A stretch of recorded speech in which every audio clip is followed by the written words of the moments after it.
Uy! Dumating na, finally, ang order ko na Xiaomi 15 Ultra. Unbox natin. So, peel muna natin. Xiaomi motto in Chinese, always believe that something wonderful is about to happen.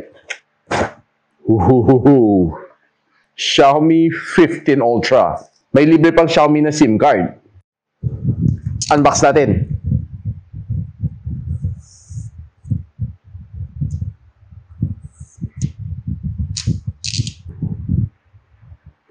Xiaomi SIM ejector tool. Meron siyang quick start guide and transparent na case. Matigas siya, hindi siya jelly ha. Ito na yung phone. Meron siyang 90 watts na fast charging brick and meron din siyang type A to type C cable. Sana ginawa man lang C to C. Ilasin na natin.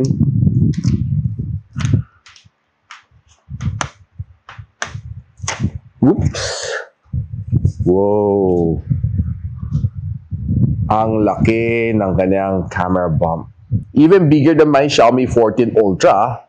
Ultra ang nakasulat dito, Leica. Yung kanyang two-tone color mukhang camera ng Leica. And probably inspired by Leica. Titanium color ang kanyang aluminum side frames, power button, volume rocker, and may antenna bands. Or antenna bands dito sa ibabaw. And meron din antenna bands kabila. Ito, itsura naman niya sa ilalim.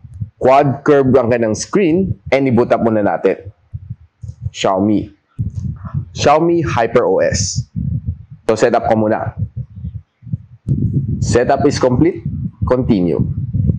Ganun kabilis. Naka Xiaomi HyperOS 2.0 na tayo. Expected naman, smooth naman tong phone na ito. And meron na siyang update agad. So, ito yung detailed specs niya.